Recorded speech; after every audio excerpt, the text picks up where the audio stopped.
Good morning students. आज का ये लेक्चर है lecture number 5 application of trigonometry का।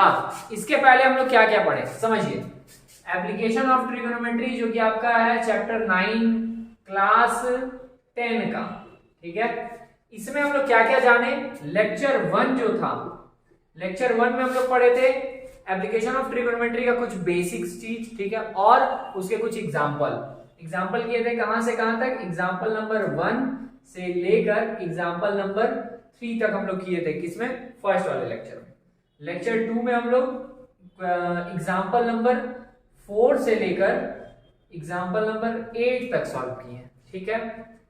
4, 5, 6, 7, अच्छा 7 ही था, उसमें 4 क्वेश्चन, ठीक है। फिर लेक्चर 3 जो था उसमें हम लोग पढ़े थे एक्सरसाइज का, मतलब वहां से एक्सरसाइज आपका स्टार्ट हो जाता है 9.1। तो एक्सरसाइज 9.1 का हम लोग पढ़े थे यहाँ पर 8 क्वेश्चन नंबर 1 से लेकर क्वेश्चन नंबर 8 तक। और जो लास्ट लेक्चर था लेक्चर नंबर 4, उसमें हम लोग क्या जाने हैं, उसमें हम लोग एक्सरसाइज 9.1 का क्वेश्चन नंबर 9 से लेकर क्वेश्चन नंबर 12 तक कंप्लीट किए, ठीक है। 4 क्वेश्चन इधर कंप्लीट किए। अब जो बचा 4 क्वेश्चन 13, 14, 15, 16, ये 4 क्वेश्चन होगा आज के लेक्चर में। क्वेश्चन नंबर 13 से लेकर क्वेश्चन नंबर 16 तक लेक्चर 5, ठीक है। तो आइए वीडियो को स्टार्ट करते हैं। क्या बोला जा रहा है क्वेश्चन में? As observe from the top of a 75 metre lighthouse from the sea level. 25 metre high होगा यहाँ पर, ठीक है। 25 मीटर ऊंचा एक लाइट हाउस है। अब समझिए लाइट हाउस होता क्या है। लाइट हाउस होता है कि समुद्र के किनारे बना होता है जहां पे लाइट लगा होता है, ताकि जब भी वहां से लाइट जा रहा होता है, ताकि जब बोट वगैरह आता है, शिप वगैरह आता है, तो उसको पता चलता है वहां पे लाइट है, मतलब वहां पे किनारा है। तो इसलिए वहां पे बना होता है लाइट हाउस, ठीक है। अच्छा, बहुत घटिया लाइट हाउस बना है, लेकिन क्या किया जा सकता है, मैथ्स टीचर है, ड्राइंग तो नहीं। अच्छा, अब लाइट हाउस का हाइट कितना है? 75 मीटर ऊंचा है ये। और यहां से क्या बोल रहा है? As observe from the top of a 75 metre high lighthouse. 75 metre ऊंचा लाइट हाउस के ऊपर से क्या किया जा रहा है? ऑब्जर्व किया जा रहा है। ऑब्जर्व मतलब क्या? देखना, देख के ऐसे ऑब्जर्व कर रहे हैं। क्या ऑब्जर्व कर रहे हैं? From the sea level the angle of depression of 2 ships. वहां से ऑब्जर्व क्या किया गया कि 2 शिप आ रहा, जिसपे कि एंगल ऑफ डिप्रेशन क्या बन रहा? 30 डिग्री एंड 45 डिग्री, ठीक है। और आगे क्या बोला? If one ship is exactly behind the other. जैसे कि अगर यहां से ऑब्जर्व किया गया, तो अगर एक शिप यहां पे है, समझिए एक शिप अगर यहां पे है तो दूसरा इसके जस्ट एग्जैक्टली पीछे है, ठीक है। ऐसा नहीं कि एक शिप यहां है और एक शिप यहां है, ऐसा नहीं है। एक यहां तो दूसरा यहां, एग्जैक्टली उसके पीछे, same side of the light house. Find the distance between the 2 ships. पहले से ये समझ में आया कि 75 मीटर हाई जो लाइट हाउस है, यहां से जो 2 शिप है, पहला शिप ये और एक और यहां, इन दोनों पे एंगल कितने का बन रहा? एक पर बन रहा 30 का, एक पर 45 का। अब देखिए कहीं पहला गलती हो जाता है यहीं पे कि हम लोग यहाँ 30 लिखे या यहाँ 30 लिखे। कौन सा 30 हो, कौन सा 45? समझिए जो एंगल ज्यादा ऐसे झुका होता है वो ऐसे ज्यादा झुका हो, मतलब वो कम एंगल है, ठीक है। इसका वैल्यू कम होगा, जितना उठा हो उसका एंगल का वैल्यू ज्यादा होगा। तो ये देखिए ये थोड़ा उठा होगा और ये उसके कंपेरिजन में थोड़ा झुका होगा, तो ये कम एंगल होगा। और जब ये थोड़ा उठा हुआ था तो ये ज्यादा होगा। तो कम वाला कौन सा था? 30 डिग्री और ये 45 डिग्री, ठीक है। नेमिंग कर दिया जाए A, B, C, D। Question में अब पूछा क्या है, देखिए ये क्या था, जो भी क्वेश्चन में बोला वो हम इधर रख दिए। अब क्वेश्चन में पूछा क्या गया है? Find the distance between the 2 ships. जो दोनों शिप है, यहां से अगर आप देखिए तो एक यहां था, एक यहां था, इन दोनों के बीच का जो डिस्टेंस है वो फाइंड करना है। मतलब कि ये यहां से यहां का ये डिस्टेंस को फाइंड करना है, ठीक है। CD या DC जिसको आप बोलिए। फाइंड कैसे किया जाए? सुनिए, बहुत आसान। 2 ट्राइंगल और दोनों ट्राइंगल में जो ये हाइट है, मतलब कि परपेंडिकुलर, देखिए इस थीटा के लिए भी ये परपेंडिकुलर, और बड़े वाले ट्राइंगल में अगर आ जाए तो उसमें जो ये 30 डिग्री है इसके लिए भी ये परपेंडिकुलर। तो परपेंडिकुलर तो दोनों में सेम है, अब अगर आप छोटे वाले ट्रायंगल में बात करें तो परपेंडिकुलर आपको पता है सर, तो आप बेस निकाल सकते हैं। कैसे? टेन थीटा के हेल्प से, क्योंकि टेन थीटा क्या होता है? P by B. पी हमको पता है, बी हम फाइंड कर लेंगे। ठीक है, अब ये निकल जाएगा। सेकेंड, बड़े वाले ट्रायंगल में अगर आप आ जाएं तो बड़े वाले में क्या होगा? फिर वही tan 30 degree, tan 30 degree P by B. अब बी जो निकलेगा ये पूरा निकलेगा। देखिए कोई ऐसा तरीका नहीं जिससे आप बस इसका डायरेक्ट निकालें, डायरेक्ट ये नहीं निकलेगा। तो पहले हम क्या किए, इस ट्राइंगल में छोटा वाला ये निकाल लिए, मतलब जो ये बीसी था ये निकाल लिया, और अब बड़े वाले ट्राइंगल में पी पता था तो ये इसका बेस होगा ये बीडी, तो हम बीडी निकाल लेंगे। और करेंगे क्या कि इस पूरे बीडी में से इस बीसी को माइनस कर देंगे तो क्या निकल जाएगा?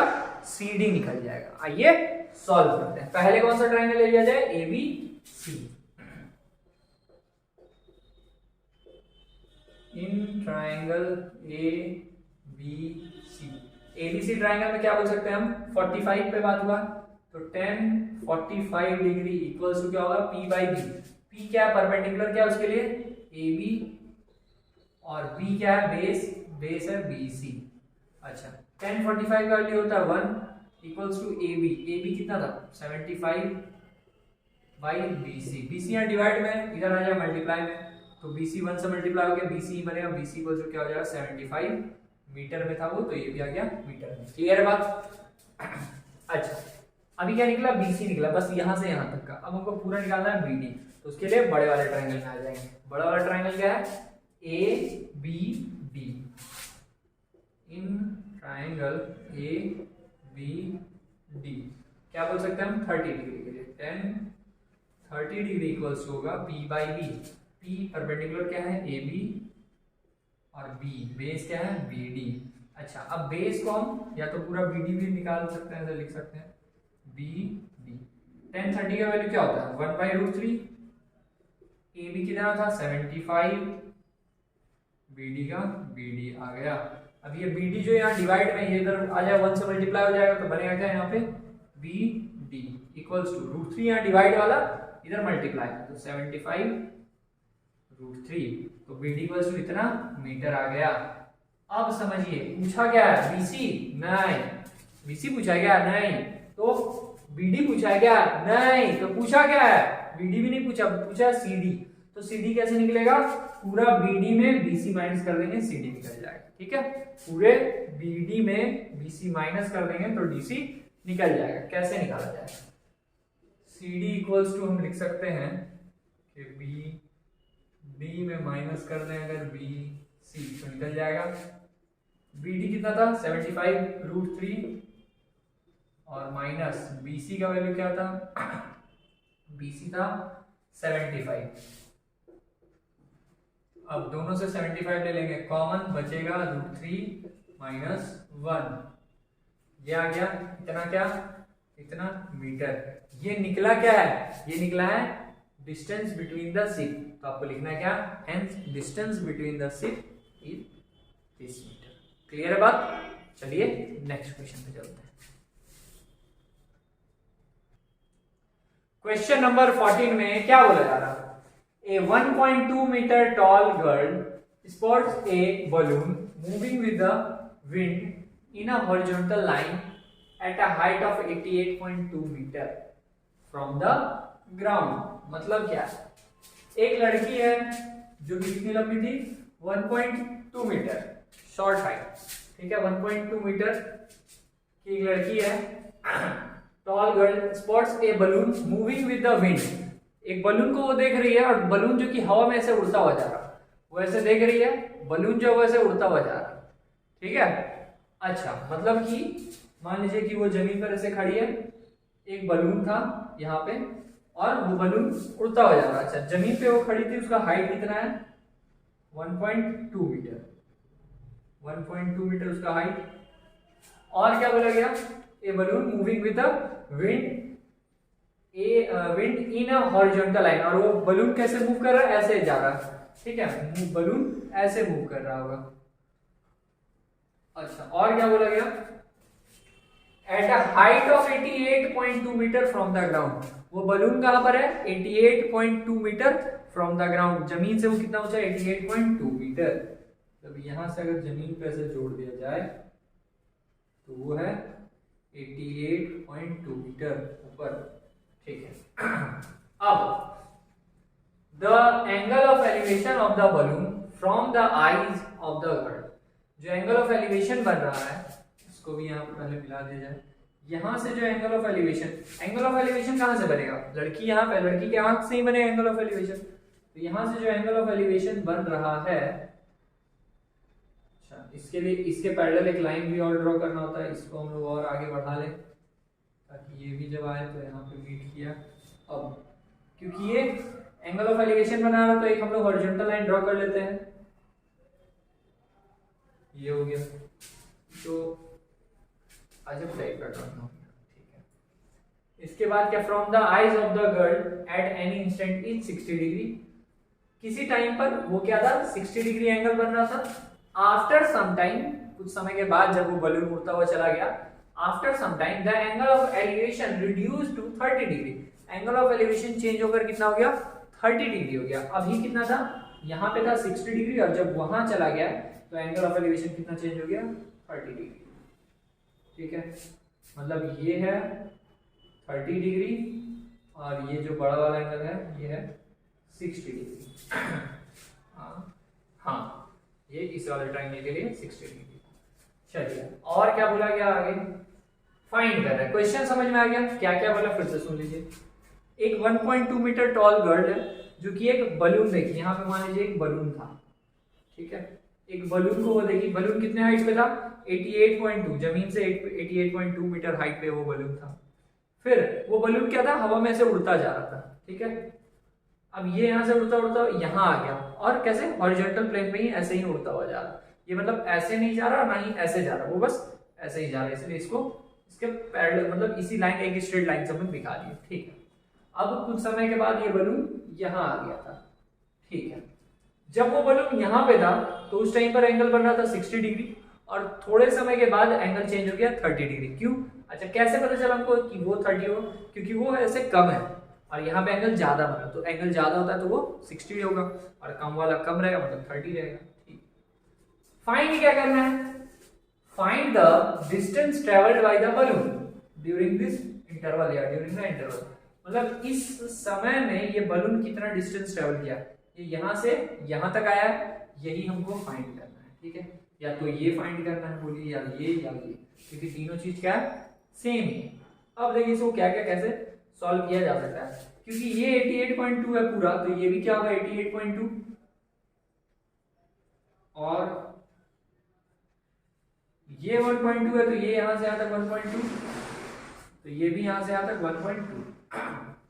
अब इसमें समझना है एक बात हम लोग को कि इस पूरे 88.2 में 1.2 ये हट गया, तो इतना कितना बचा होगा, यहां से यहां तक कितना रहा होगा। तो हम लोग क्या कर रहे हैं, मतलब 88.2 क्या था, ये पूरा हाइट था 88.2, अगर हमको बस इतना पता करना है तो ये घटा देंगे, ये घटा देंगे मतलब क्या 1.2 को माइनस कर देना है, तो माइनस कीजिए 1.2, कितना आ जाएगा 87, कैसे 88.2 और यहाँ 1.2, पॉइंट सेम जगह रखते हैं, ठीक है, ये सब में दिक्कत नहीं होना चाहिए, डेसिमल सेम जगह रहता है, सब्ट्रैक्ट करते हो। अब घटाएंगे तो 2 में से 2 चला गया 0, 8 में से गया 7, 87 आ गया। तो हमको समझ में ये बात आ गया कि यहाँ से यहाँ तक कितना रहा होगा हाइट 87 मीटर, ठीक है। अच्छा तो ये क्योंकि 87 तो ये भी 87 हो गया होगा, ये 1.2 नहीं करते इसका, A B C D E F G, ठीक है, पूरा भर दीजिए करेगा। अब कैसे फाइंड करें हम लोग ये डिस्टेंस को, ये या फिर ये, देखिए आसान है, आपको भी कुछ आइडिया आ रहा होगा। अगर हम बात करें पहले बड़े वाले ट्रायंगल, मतलब ट्रायंगल ए बी एफ में, तो ए बी एफ ट्रायंगल में क्या मिल रहा है, देखिए थीटा पता हमको 30 डिग्री, इस 30 के लिए, इस थीटा के लिए ये एंगल हो गया, ये साइड हो गया परपेंडिकुलर, थीटा के जस्ट सामने वाला हो गया परपेंडिकुलर। बेस कौन रहा, बेस ये पूरा हो गया बी एफ हो गया बेस, ठीक है। अच्छा तो ये फाइंड कैसे होगा, बस थीटा दिया परपेंडिकुलर दिया बेस निकाल लेंगे, मतलब tan थीटा लग जाएगा। जब बेस निकलेगा तो ये पूरा आ जाएगा। अच्छा लेकिन हमको पूरा का जरूरत है क्या, नहीं, हमको बस इतना का जरूरत है, तो अब क्या करें, तो अब हम लोग फिर इसको निकालने की कोशिश करेंगे, वो छोटे वाले ट्राइंगल में, इसका नाम ही नहीं दी एफ जी और यहाँ एच बोलते हैं, ठीक है। अब देखेंगे हम लोग क्या एच जी एफ में, तो एच जी एफ में क्या हो रहा है, थीटा क्या है 60 डिग्री है, इसके लिए परपेंडिकुलर ये 88.2 क्या नहीं 88.2 ये पूरा है, समझिए बात 88.2 ये पूरा है, तो बस ये इतना क्या हुआ 87, ये बात समझ में आ रहा। हम लोग यहाँ क्या लिखे थे 88.2, तो 88.2 ये पूरा, ये कितना इतना 1.2 तो इतना 87। अब उसी तरह से ये भी क्या हो जाएगा 87, मतलब एच जी जो होगा वो हो जाएगा 87। तो परपेंडिकुलर हमको पता है, बेस हम पता कर लेंगे। अब पूरा हम निकाल चुके थे बीएफ, बीएफ में से जीएफ घटा देंगे, क्या बचेगा बीजी बचेगा, ठीक है। वाह, सॉल्व करते हैं।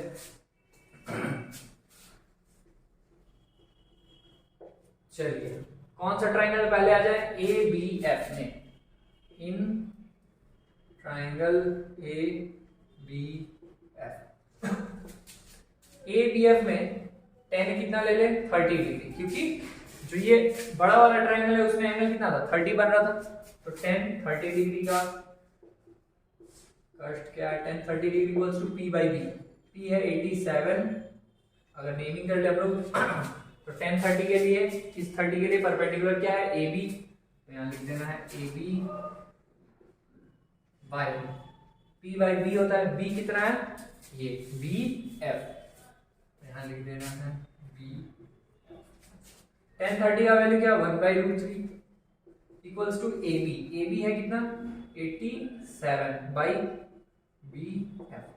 अब यहाँ पर ये जो बी एफ यहाँ डिवाइड में है वो यहाँ मल्टीप्लाई में आ जाएगा, तो जब 1 से मल्टीप्लाई हुआ हो जाएगा ये बी एफ इक्वल्स टू 87 और √3 से मल्टीप्लाई हुआ तो 87√3, मीटर में था तो इसलिए मीटर। क्लियर है बात। अब ये कौन सा ट्राइंगल का बात हुआ, ये हुआ बड़े वाले ट्राइंगल का ए बी एफ का। अब इसमें एच जी एफ में बात करते हैं, तो in triangle H G F में क्या हो जाएगा, 10 कितना डिग्री ले लेंगे 60 डिग्री, क्योंकि इस छोटे वाले ट्राइंगल में किसका 60 डिग्री पे चल रहा बात, पी बाई बी, तो 10 60 degree is equals to P by B, P क्या है एच जी और बी क्या है जी एफ, ठीक है। जी एफ रख दे या एफ जी रख दे, एफ जी कर देते हैं, चलो तुम लोग के लिए जी एफ है मान, तुम लोग इसको जी एफ ही रहने देंगे, किसी को कष्ट नहीं होगा मेरे जीते जी। चलिए 1060 का क्या निकला H G by G F. अब 1060 का वैल्यू क्या है √3, √3 equals to H G, H G कितना था सर, देखिए एच जी जो था, एच जी जो है वो किसके बराबर है ए बी के बराबर है, और ए बी कितना निकाले हम लोग 87, कैसे निकाले थे, टोटल 88.2 था, इसमें 1.2 घटा दिया था 87 मीटर, 87 मीटर यहाँ कैलकुलेट कीजिए। अब 1060 का वैल्यू √3, यहाँ पर एच जी का वैल्यू क्या 87 बाई जी एफ। अब यहाँ जी एफ यहाँ डिवाइड में, इधर मल्टीप्लाई में आएगा, √3 मल्टीप्लाई वाला डिवाइड में जाएगा, तो यहाँ पे क्या हो जाएगा जी एफ इक्वल्स टू 87 बाई √3, इतना मीटर। बोले कोई दिक्कत। अच्छा अब यहाँ क्या क्या निकल गया, आप बी एफ भी निकल गया है और जी एफ भी निकल गया सर, समझिए। तो क्वेश्चन में क्या पूछ रहा, क्वेश्चन में किसका बात हुआ है, बी एफ का बात हुआ नहीं, जी एफ का बात हुआ नहीं, क्वेश्चन में बात हो रहा कि ये डिस्टेंस कितना ट्रेवल किया था, मतलब बीजी का बात हुआ है, ठीक है, बीजी या फिर जीबी। अब वो कैसे निकलेगा, तो बीजी अगर बात करें, वैसे इसको कैपिटल रखना चाहिए था पर फिर भी नेमिंग कर बीजी, तो ये जो बीजी होगा वो कितना होगा, पूरा बीएफ में से जीएफ घटा देंगे, क्या करेंगे बीएफ में से जीएफ घटा देंगे, तो मिल जाएगा हमको बीएफ का वैल्यू क्या था 87√3 और माइनस जीएफ का वैल्यू था 87 बाई √3, ठीक है।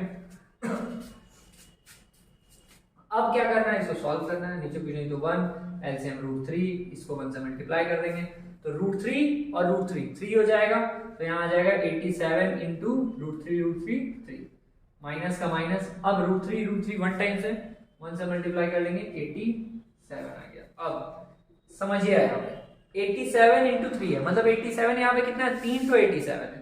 87 इंटू 3 मतलब 87 यहाँ पे 3 है, और 3 में से अगर एक 87 घट जाए तो कितना 87 बचा, 2 87। तो सीधा हम लोग आसान तरीका ये लगाएंगे कि 87 इंटू 2 और बाई √3, यहाँ तक कोई दिक्कत नहीं। अब मल्टीप्लाई कर लीजिए, तो 7 2 जा 14 का 4 70 बाई √3।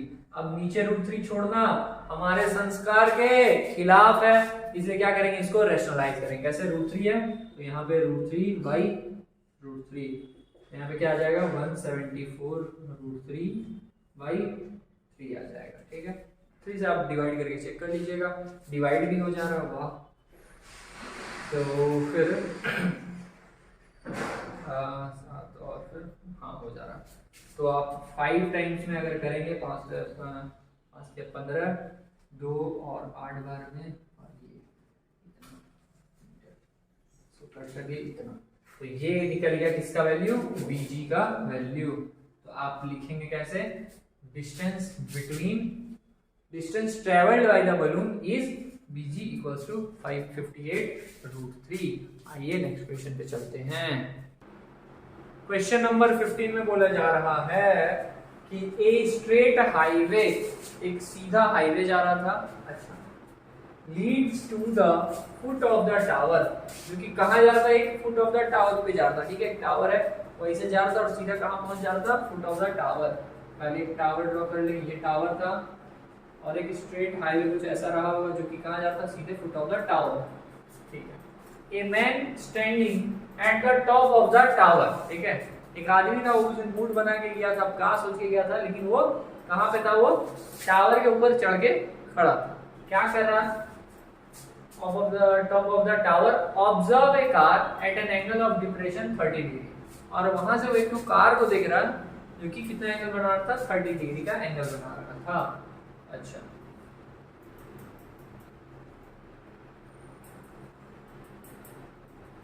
वो एक कार को देखा जो कितने एंगल बना रहा था, 30 डिग्री।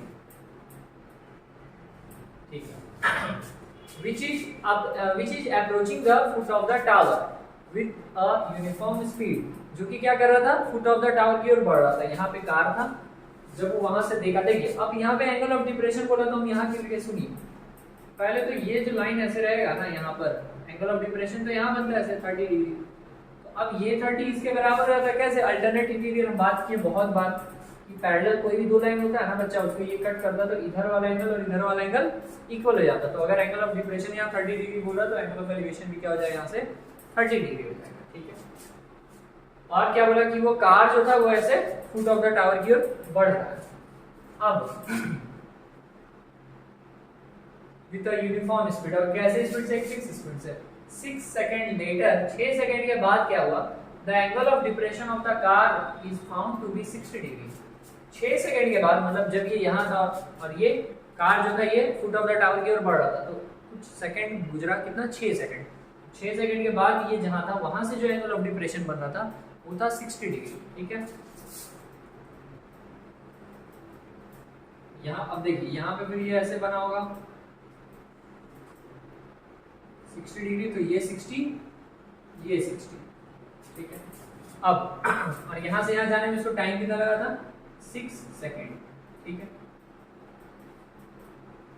यहाँ इसका डिस्टेंस नहीं दिया। अब क्या बोला, find the time taken by the car to reach the foot of the tower. अब यहाँ से इसको फुट ऑफ द टावर तक पहुंचने में कितना टाइम लगेगा ये बताना है। अब ये थोड़ा क्वेश्चन अलग डायरेक्शन में नहीं जा रहा। कैसे, अभी तक क्या बोलता था कि आप डिस्टेंस फाइंड कीजिए। ठीक है, एक डिस्टेंस दे देता था, दूसरा पूछता था, हाइट दे देता था, बेस पूछ रहा, बेस दे दिया, हाइपोटेनस पूछ रहा, ऐसा चलता था। लेकिन यहाँ पे कोई सा भी एक डिस्टेंस बताया गया है, कुछ भी नहीं, बस टाइम ही टाइम दिया। यहाँ पे टाइम दिया और यहाँ पे भी क्या पूछा, टाइम पूछा। तो ये बने कैसे, सोचिए।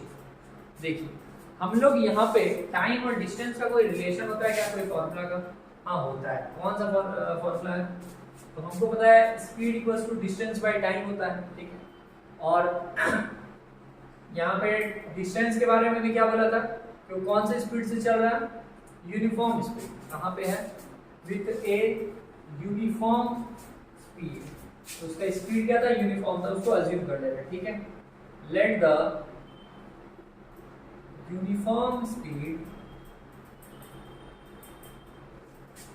बी, क्या मान लिया जाए यूनिफॉर्म स्पीड को, एस ही मान लिया, ठीक है। यूनिफॉर्म स्पीड कितना था, एस था। अब पहला केस क्या दिया कि वहां से मतलब इसको इस पॉइंट से इस पॉइंट पे आने में कितना टाइम लगा, 6 सेकंड, और इस पॉइंट से इस पॉइंट का फाइंड करना था। नेमिंग कर दे अगर ए बी सी डी, दोनों ट्रायंगल में बारी बारी से बात करते हैं। पहले हम अगर ए बी सी में आ जाए, इन ट्रायंगल ए बी सी, तो tan कितना 60 डिग्री लग जाएगा, tan 60 डिग्री इक्वल्स टू क्या हो जाएगा, p बाई बी। तो p क्या है यहाँ पर, ए बी, और p बाई बी, b है बी सी। tan 60 का वैल्यू क्या, √3 equals to A B, A B का ए बी आ गया यहाँ पर। अब बी सी जो है डिवाइड में था वो इधर मल्टीप्लाई में आ जाएगा, तो ए बी का वैल्यू क्या निकल गया, बी सी √3 के फॉर्म में हो जाएगा। अब सेकेंड वाले अगर बड़े वाले ट्रायंगल में हम लोग आ जाए, in triangle A B D, A B D में क्या लगेगा, tan 30 डिग्री। समझिए tan ही क्यों लगा रहा है, क्योंकि हमको परपेंडिकुलर और बेस पे बात करना है, ठीक है। बेस को फाइंड करना है इस चीज को, और परपेंडिकुलर दोनों में कॉमन है इसीलिए, ठीक है। तो tan 30 degree p by B, p क्या हो जाएगा, ए बी, और b बेस क्या हो जाएगा, बी डी, ठीक है। tan 30 का value 1 by √3 equals to A B का ए बी और बी डी का बी डी। बी डी क्योंकि यहाँ डिवाइड में, यहाँ आ जाएगा मल्टीप्लाई में, तो B D by √3 is equals to A B, ठीक है। यहाँ तक कोई दिक्कत नहीं है। अब हम लोग कर क्या सकते हैं, क्योंकि ए बी और ए बी बराबर है, तो हम इसको और इसको भी बराबर बोल सकते हैं। कैसे, ये सॉल्व के छोटा लिख दिया जाए,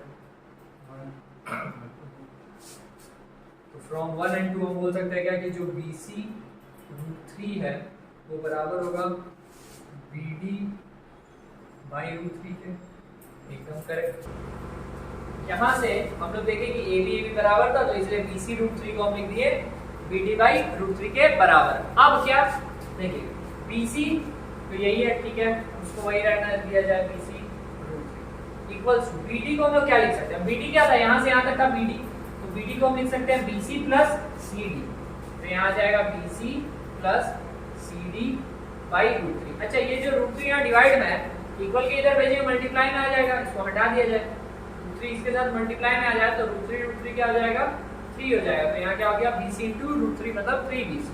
अच्छा, अब हम लोग इसको डिस्टेंस हमको नहीं फाइंड करना, हमको फाइंड करना टाइम, तो इन सबको हम लोग टाइम के फॉर्म में कन्वर्ट करेंगे। कैसे, देखिए हम लोग को पता है क्या, डिस्टेंस इक्वल्स टू क्या होता है, स्पीड इनटू टाइम। तो डिस्टेंस है कौन सा, जैसे ये BC, BC एक डिस्टेंस है, तो BC को हम लोग क्या लिख सकते हैं, BC equals to distance equals to क्या, स्पीड इनटू टाइम। तो यहाँ से यहाँ तक के लिए इसका स्पीड क्या था, तो स्पीड तो फिक्स था, यूनिफॉर्म स्पीड था, जो कि हम लोग अज्यूम किए थे क्या, s, तो स्पीड इक्वल के जगह पे s आ गया। और यहाँ से यहाँ में इसको टाइम कितना लगा था, टाइम तो पता नहीं, वही टाइम फाइंड करना है, तो मैं लिख दिए, और समझ में आया, ये डिस्टेंस को हम लिख दिए स्पीड इनटू टाइम। स्पीड भी नहीं पता, टाइम भी नहीं पता। स्पीड लेकिन बोला था यूनिफॉर्म, मतलब जितना यहाँ पे लगा था स्पीड, जितना स्पीड यहाँ से पे था वही यहाँ पे गया, लेकिन टाइम को पता नहीं। अच्छा, अब BC के लिए आ गया वो चीज। अब CD के लिए क्या लिखा जाए, CD क्या एक डिस्टेंस है यहाँ से यहाँ तक, तो डिस्टेंस इक्वल टू क्या, फिर स्पीड इनटू टाइम। इसका स्पीड क्या था, स्पीड फिक्स है s, और इसको टाइम कितना लगा था, यहाँ से यहाँ पे 6 सेकंड, ठीक है। तो अब इसकी जगह पे पुट करते हैं इसको, BC के जगह पे क्या लिख सकते हैं हम लोग, s इंटू टी, और 3 का 3, तो 3 into s into T, st, ठीक है। 3st यहाँ से आ गया। फिर यहाँ BC को हम लोग लिख सकते हैं st प्लस CD को हम लोग क्या लिख सकते हैं, s इंटू 6 या फिर 6 इंटू s, मतलब 6s। यहाँ तक कोई दिक्कत नहीं। अब देखिए इस इक्वेशन में दो वेरिएबल साथ चल रहा है, एक टाइम और एक स्पीड, और हमको फाइंड क्या करना है, हमको टाइम फाइंड करना है, स्पीड का हमको कोई मतलब नहीं है, इसीलिए हम स्पीड यहाँ से हटा देंगे। कैसे हटेगा देखिए, अगर हम इस पूरे में डिवाइड करते हैं s से, या फिर पूरे में s कॉमन लेके कट करते हैं, जैसे अगर डिवाइड हम बोले डिवाइड करते हैं, तो डिवाइड में जब करते हैं तो प्लस में रहता है, तो दोनों में आता है s s, यहाँ पे ये पूरे पे आ गया by s, st by s, 6s by s, s s cut गया, ये कट गया, ये कट गया, बचा क्या 3 into T, 3t equals to t plus 6। कोई दिक्कत नहीं, t जो यहाँ प्लस में वो इधर माइनस में आ जाएगा, तो 3t minus t equals to 6, 3 में से एक चला गया तो 2t इक्वल्स टू 6, तो t का वैल्यू क्या आ जाएगा 6/2, तो बोल सकते हैं t इक्वल्स टू क्या आ गया 3, तो क्योंकि ये टाइम है तो इसको हम लोग किस में निकालेंगे, सेकंड के फॉर्म में, तो ये आ जाएगा 3 सेकंड। अच्छा, अब 3 सेकंड ये निकल गया, उम्मीद है ये क्लियर हुआ होगा, एक बार अच्छे से देख लें, नोट कर ले अच्छे से, ठीक है, स्क्रीनशॉट ले लें। अब सुनिए, यहाँ पे आपका जो ये क्वेश्चन है, क्वेश्चन नंबर 15 वो खत्म हो गया, एक क्वेश्चन बचता है क्वेश्चन नंबर 16, लेकिन वो जो है इस साल आप लोगों का बोर्ड के लिए वो डिलीट है, ठीक है, 2023-24 के लिए ये डिलीट है, तो इसलिए अभी हम लोग वो क्वेश्चन नहीं करेंगे, इस लेक्चर को यहीं तक रखेंगे। अब ये जो हुआ आपका चैप्टर 9 मतलब एप्लीकेशन ऑफ ट्रिग्नोमेट्री यहाँ पे खत्म हो गया। अब हम लोग मिलेंगे बहुत जल्द अगले चैप्टर का अगले लेक्चर के साथ, तो इसको यहीं पे अंत करते हैं, मिलते हैं नेक्स्ट वीडियो में, थैंक यू।